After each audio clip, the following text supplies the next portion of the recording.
자, 요한복음 5장 17절에서 29절의 말씀, 아버지의 일을 행하시는 아들에 대한 얘기를 우리가 함께 나누려고 합니다. 예수님께서 베데스다 목가에서 누워있던 38년 된 병자를 치료하신 내용을 지난주에 우리가 나누었습니다. 예수님께서 38년 된 병자를 치료한 것은 그가 간절한 믿음을 가지고 치료되기를 원했기 때문이 아니라 주님께서 원해서 그를 고쳐 주셨습니다.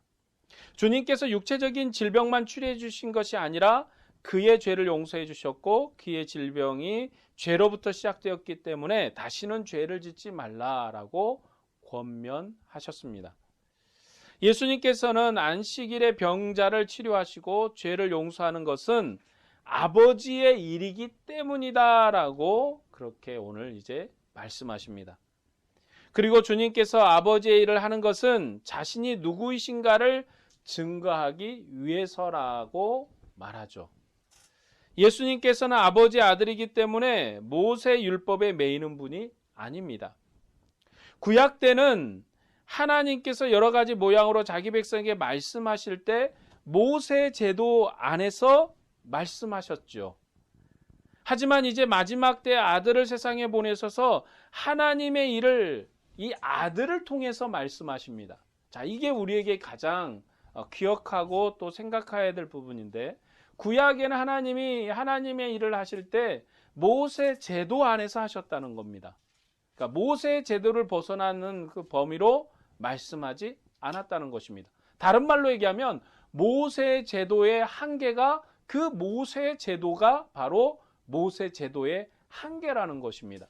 그러니까 그 이상의 하나님을 대면하거나 만날 수 없고 그 이상의 하나님을 볼 수 없는 관계로 되어진 것입니다. 그런데 아들 예수님이 오셔서는 아들 안에서 우리가 하나님을 만나요. 그러니까 아들이 여시는 하나님과의 관계는 모세 제도처럼 제약된 관계가 아니라 완전하게 열려있는 관계로 우리를 대면하는 것. 이것이 예수님이 이 땅에 오셔서 하실 일이고 지금 이 38년 된 병자를 치료하신 일도 이와 관련이 있다는 것입니다.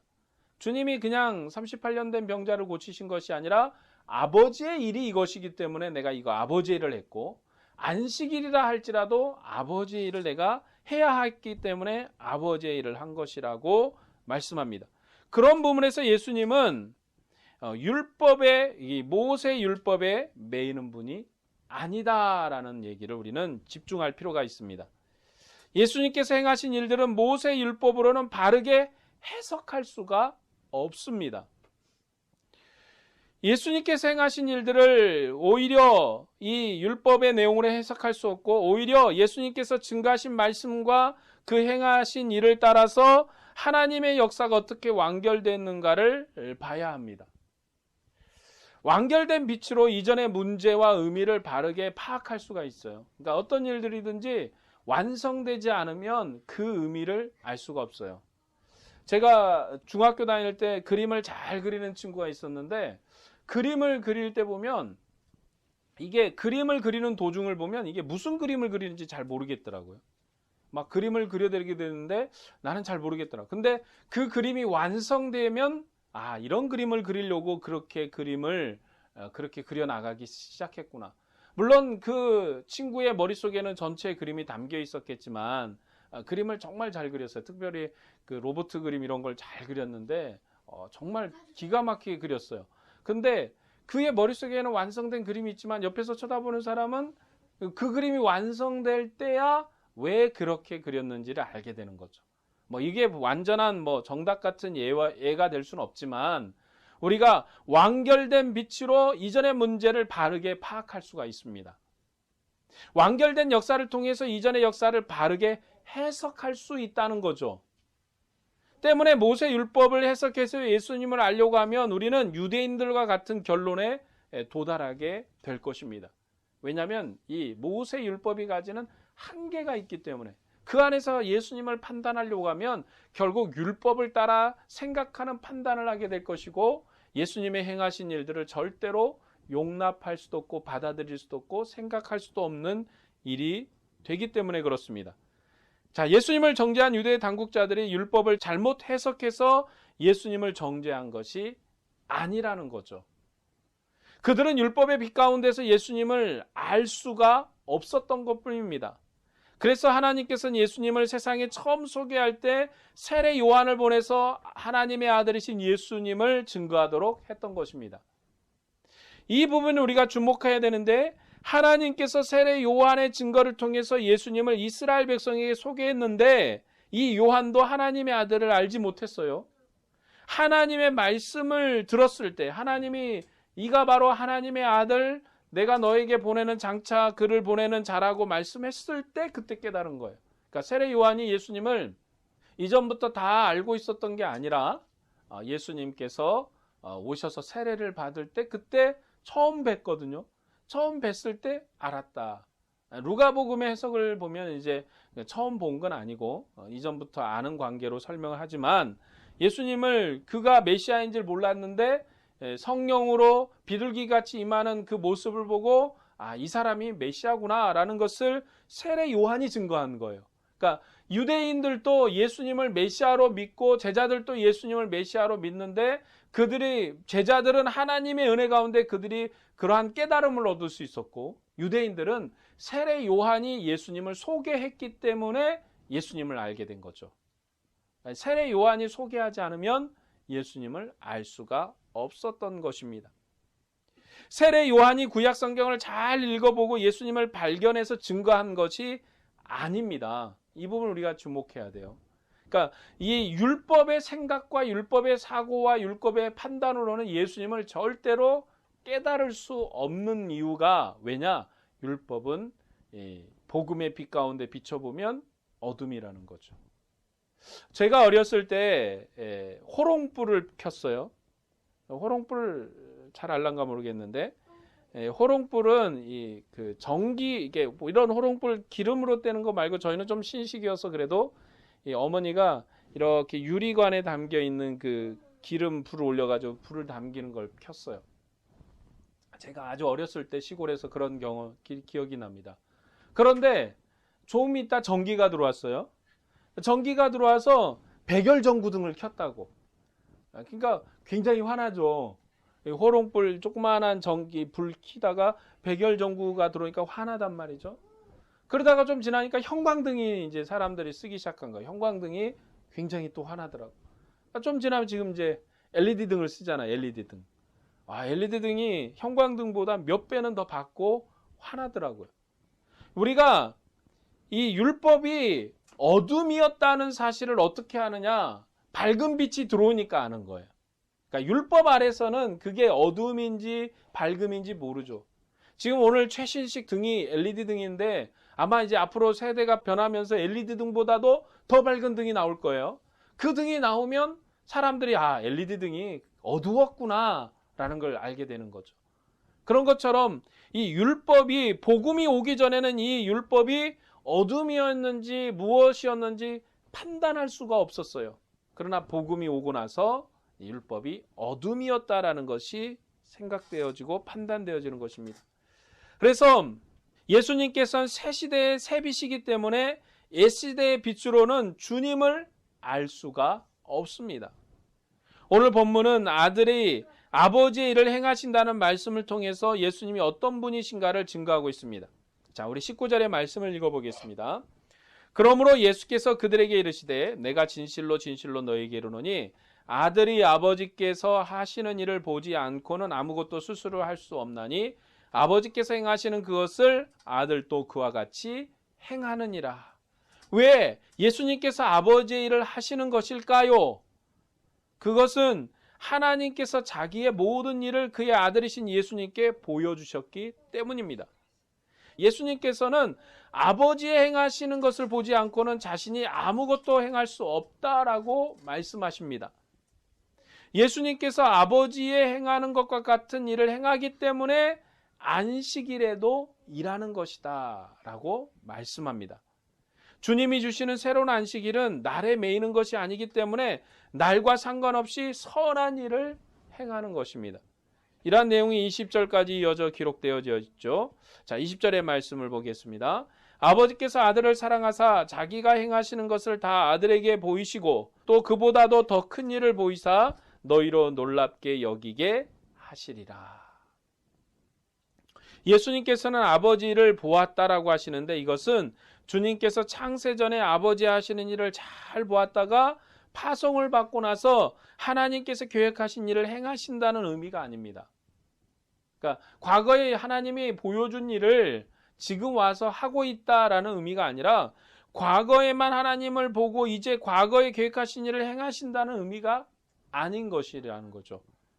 하나님께서 아들을 사랑하셔서 지금도 아들에게 모든 것을 보여주시고 모든 것을 행하게 하신다는 것입니다.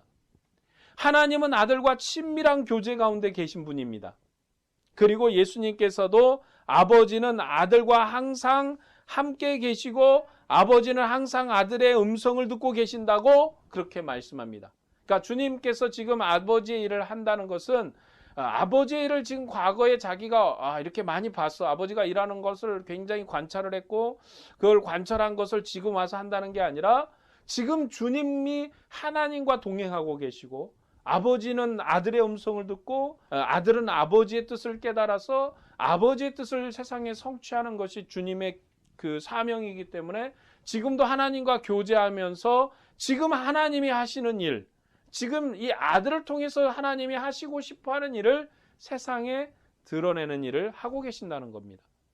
그러니까 주님이 과거에 어떤 일들을 많이 봤고 또 훈련하고 학습하고 연습해서 나와서 그 일을 하시는 게 아니라 주님은 지금도 아버지와 교제하고 계시고 주님은 아버지와 음성을 나누고 계시고 그리고 그 은혜 가운데 이제 주님은 아버지의 일을 지금도 하고 계신다라고 말씀하는 것입니다.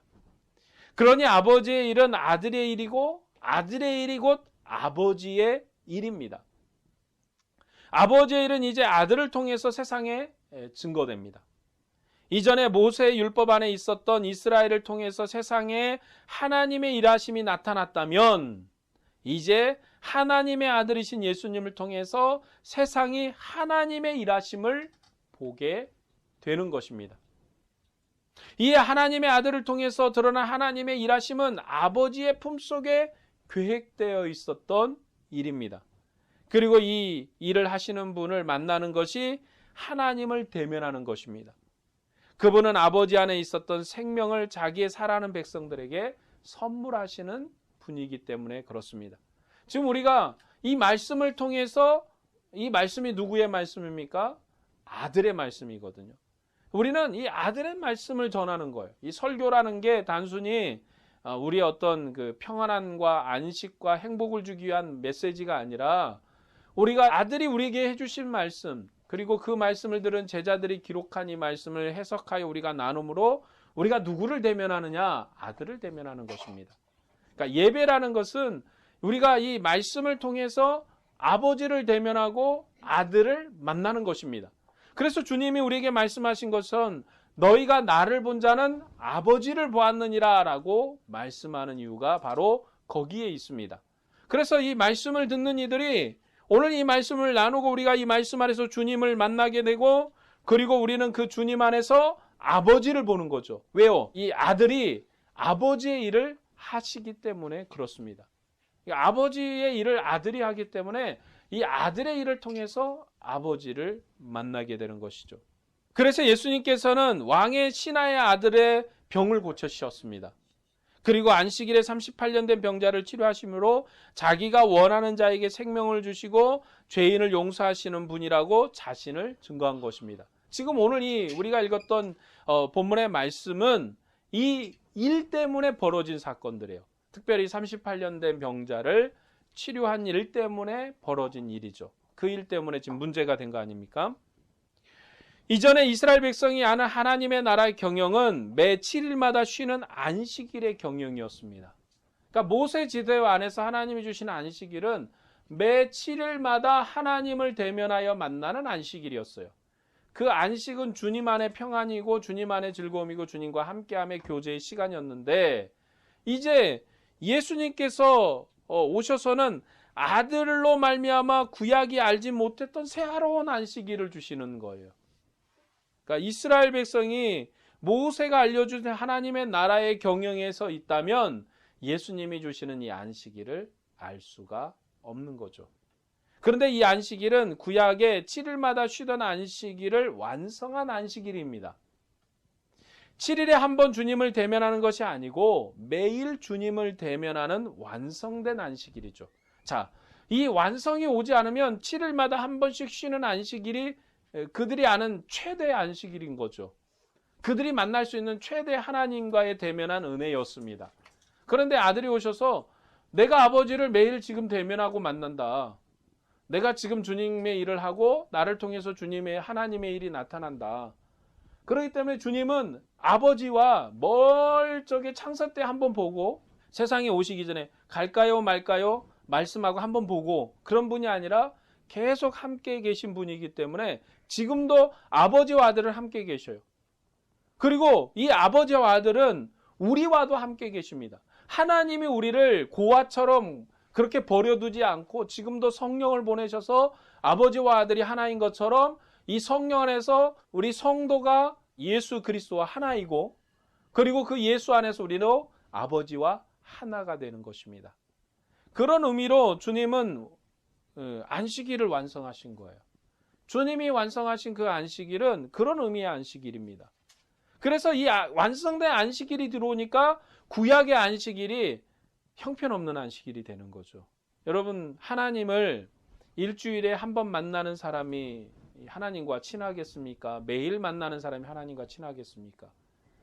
대통령을 만나는데 대통령을 일주일에 한 번 만나는 사람과 매일같이 가서 대통령을 만나는 사람과 누가 더 친하겠습니까? 매일 만나는 사람이죠. 그런 것처럼 하나님께서 우리와 매일 대면함의 안식의 완성을 주셨어요. 그렇기 때문에 구약에 있었던 7일의 안식일이 굉장히 제한된 안식일이라 완성이 왔기 때문에 이전 역사를 판단할 수 있는 거예요. 자, 하나님은 이 안식일을 세상에 주시려고 자기의 사랑하는 아들을 보내신 것입니다. 그리고 아들은 아버지의 일을 세상에 드러냈습니다. 이 아버지의 일은 안식일에도 사랑하는 백성을 구원하여 생명을 주는 것입니다. 이 모든 권세가 아들에게 있기 때문에 아들은 자신이 원하는 자에게 치료하여서 생명을 주십니다. 그리고 아들이 원하는 자의 죄를 용서하시는 새로운 관계의 빛을 세상에 주셨습니다. 자, 오늘 우리 이제 21절과 23절의 말씀을 보겠습니다. 아버지께서 죽은 자를 일으켜 살리심과 같이 아들도 자기가 원하는 자들을 살리느니라. 아버지께서 아무도 심판하지 아니하시고 심판을 다 아들에게 맡기셨으니 이는 모든 사람으로 아버지를 공경하는 것 같이 아들을 공경하게 하려 하심이라. 아들을 공경하지 아니하는 자는 그를 보내신 아버지도 공경하지 아니하느니라. 아들은 자기가 원하는 자를 죽은 자 가운데 살리십니다. 그리고 그는 심판의 권세를도 가지고 있다고 친히 자신을 증거하시죠. 때문에 우리는 아들을 공경해야 합니다. 그가 아버지와 함께 계시기 때문에 아버지를 공경하는 것 같이 아들도 공경해야 되죠. 아들을 공경해야 하는 이유는 아버지와 같은 생명을 줄 뿐만 아니라 그는 심판의 권세도 가지고 있기 때문입니다. 우리는 아들을 아버지와 같이 경배해야 하고 높여야 합니다. 그는 생명을 주시고 심판하시기도 하는 권세가 있기 때문에 교회는 이 아들의 판단을 받습니다. 오늘 우리의 교회는 아들의 판단을 받아요.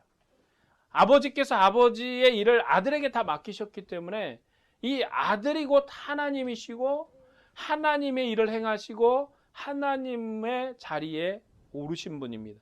그렇기 때문에 아버지는 아들을 통해서 일하시고 아버지와 아들은 하나이고 이 아들이 우리에게 성령을 보내서 믿는 자를 이 아들과 하나가 되게 하셨고 그리고 아버지와 우리가 하나가 되는 그런 아주 친밀한 믿음의 교제 가운데 우리를 두신 것입니다. 24절과 27절의 말씀을 보겠습니다. 내가 진실로 진실로 너에게 이르노니 내 말을 듣고 또 나 보내신 이를 믿는 자는 영생을 얻었고 심판에 이르지 아니하나니 사망에서 생명으로 옮겨졌느니라. 진실로 진실로 너에게 이르노니 죽은 자들이 하나님의 아들의 음성을 들을 때가 오나니 곧 이때라. 듣는 자는 살아나리라. 아버지께서 자기 속에 생명이 있음같이 아들에게도 생명을 주어 그 속에 있게 하셨고 또 인자됨으로 말미암아 심판하는 권한을 주셨느니라. 주님은 자신이 아버지의 보냄을 받아서 왔고 그의 음성을 듣는 자는 아버지의 음성을 듣는 것이라고 증거하셨습니다. 아들을 통해서 아버지를 대면하는 자는 영생을 얻고 심판에 이르지 않게 됩니다. 죽은 자들이 하나님의 아들의 음성을 들을 때가 오나니 곧 이때라 듣는 자는 살아나리라고 그렇게 말씀하십니다. 이 말씀에 죽은 자들은 그리스도 밖에 있는 자들입니다. 신약 때는 그리스도 밖에 있는 모든 것이 저주이며 죽음입니다. 구약 시대 때 백성들은 모세 제도 안에서 하나님을 섬기는 것이 그들의 빛이고 영광이며 생명이었습니다. 그렇기 때문에 모세 밖에 있는 것은 죽음이고 어둠이고 사망이며 저주에 해당하는 거죠. 그렇기 때문에 모세 율법 밖에 있었던 이방인들을 그들은 사람 취급하지 않은 것입니다. 왜냐하면 그들은 멸망의 대상이요, 그들이 살아있고 호흡이 있다 할지라도 하나님과 관계가 끊어진 민족이기 때문에 그들은 멸망할 수밖에 없는 민족이죠. 그리고 그 사람들입니다. 그래서 그들을 개처럼 취급한 거예요. 왜요? 자신들은 하나님의 법 안에 있고 하나님의 영광의 자리에서 빛을 보았기 때문에 자신들은 빛이기 때문에 그렇습니다. 이건 율법의 판단이에요. 그들이 율법의 정신은 사랑인데 그 사랑을 깨닫지 못해서 그들이 자기의 교만으로 행한 것이 아니라 그렇게 해석되어서는 안 되고, 그들은 율법의 은혜 가운데 하나님을 만났기 때문에 그들은 하나님을 소유한 백성이고 그 밖에 있는 자들은 하나님이 없는 백성이에요. 오늘 또 복음 안에서 예수 그리스도 안에 있는 자들은 하나님을 소유한 백성이에요. 어떻게 해요? 아버지와 아들이 하나이고 이 아들이 아버지로 말미암아 하나인 것처럼 성령을 통해서 그 믿는 자를 아버지와 하나 되게 하셨기 때문에 우리는 아버지를 소유했고 아들을 소유했고 성령을 소유하여 함께 하나 된 백성이 된 것입니다. 그런 의미로 우리는 아버지와 아리가 하나인 거죠. 우리는 아버지를 소유한 백성입니다. 그러나 예수 그리스도 밖에 있는 저들은 어둠이며 죽음이며 멸망의 자리에 앉아 있는 것이죠. 이제 예수님께서 세상에 오심으로 모세 율법으로는 하나님의 영광에 이르지 못했지만, 그리고 의롭다 하심을 받지 못하였지만 사망의 권세 아래 있었지만 이제 그들이 생명으로 나오게 된 것입니다. 예수님이 오셨기 때문에 그들이 의롭다 한 자리에 있지 못했다는 사실을, 사망의 권세에 있었다는 사실이 드러나게 된 것이죠. 참다운 빛이 세상에 오므로 이전의 빛을 알 수 있게 된 것입니다. 참빛은 세상이 감당할 수 없는 빛이기 때문에 구약의 빛은 어둠이고 여전히 죄 아래 있다는 것을 발견하게 되는 것입니다. 구약 시대에 하나님께서는 혈통을 따르는 생명을 통해서 땅에 복을 주셨습니다. 그러나 예수님께서는 혈통으로나 육적으로나 사람의 뜻이 아니라 하나님의 아들을 믿는 믿음으로 하나님의 자녀가 되는 권세를 주십니다. 그리고 이 은혜는 영원한 하늘에 속한 생명이며 빛입니다. 구약의 마지막 선지자였던 세례 요한은 세상을 비추는 큰 등불이었습니다. 그러나 이런 세례 요한의 증거도 잠깐 있다가 사라지는 빛이었습니다. 예수님의 빛이 세상에 오심으로 요한이 증거한 빛이 얼마나 작은 빛이었는가가 드러나게 된 것이죠. 요한도 대단한 사람 아니겠습니까? 400년 만에 나타난 선지자예요. 하나님의 음성이 400년 동안 멈췄다가 광야에서 음성이 있기를 회개하라 천국이 가까워왔느니라 라는 음성이 들린 거죠. 놀라운 선지자입니다. 유대인들이 400년 만에 나타난 놀라운 선지자로 믿고 그 앞에 나와서 죄를 자복하고 회개하고 세례를 받았단 말이죠. 그런데 예수님이 오심으로 그 세례 요한의 빛이 작은 빛이었다라는 것이 드러납니다. 왜냐하면 더 큰 빛이 왔기 때문에, 세상이 알지 못하는 더 화려한 빛이 왔기 때문에 그렇게 된 거죠. 예수님은 참빛이십니다. 이 세상의 아들의 음성을 통해서 하나님의 음성을 듣는 은혜를 얻는 것입니다. 빛이 왔기 때문에 이전 역사가 어둠이고 죽음 가운데 있었다는 것을 알게 된 것입니다. 이제 세상 누구나 아들의 음성을 듣고 말씀을 믿음으로 누구든지 영원한 생명을 얻는 은혜를 입게 되는 것입니다. 예수님의 말씀을 듣는 것은 창조주의 음성을 듣는 것입니다. 이번에 말씀을 들으면 성령의 역사로 구원에 이르고 새로운 피조물로 지어지게 되는 것입니다. 우리가 하나님의 음성을 들을 때가 오는데 바로 이때입니다. 그리고 그 음성을 듣는 자는 생명으로 살아나게 되는 것입니다. 주님께서는 28절과 29절의 말씀을 통해서 마지막 심판을 말씀하십니다. 이를 놀랍게 여기지 말라. 무덤 속에 있는 자가 다 그의 음성을 들을 때가 오나니 선한 일을 행하는 자는 생명의 부활로, 악한 일을 행하는 자는 심판의 부활로 나오리라. 예수님께서는 생명의 주인이실 뿐만 아니라 마지막 날에 생명과 심판을 판단하시는 심판의 대행자라고 증거하십니다. 선한 일을 행하는 자는 생명의 부활로, 악한 일을 행하는 자는 심판의 부활로 나오게 되는 것입니다. 자, 선한 일은 주님의 음성을 듣는 것입니다. 악한 일은 주님의 음성을 거부하는 것이죠. 그런데 우리는 세상에서 하나님의 음성을 듣고자 하지 않는 그런 많은 무리들을 만나게 됩니다. 그러나 우리는 그 일에 대해서 귀하게 여길 필요가 없어요. 어떤 일은 생명으로 나오고 어떤 일은 사망으로 나오는 것입니다. 우리가 이 세상의 모두가 주님을 대면하는 것은 맞지만 어떤 일은 생명의 부활로 만나게 되고 어떤 일은 사망의 부활로 만나는 것입니다. 모두가 구원받는 것이 아니고 아들을 거절한 자는 부활에 나오는 때에 심판의 부활로 나와서 아들을 만나게 될 것입니다. 우리는 주님께 대한 확실한 증거를 가지고 있습니다. 주님께서 보내신 성령을 통해서 주님을 나의 생명의 주인이라고 믿음으로 고백하는 은혜를 가지고 있죠. 예수님께서 유대인들에게 자신을 증거하셨고 제자들에게도 자신을 증거하셨습니다. 그러나 예수님께서 제자들에게 말씀하시기를 너희가 지금은 내가 하는 말을 알지 못하지만 후에는 알리라 라고 말씀합니다.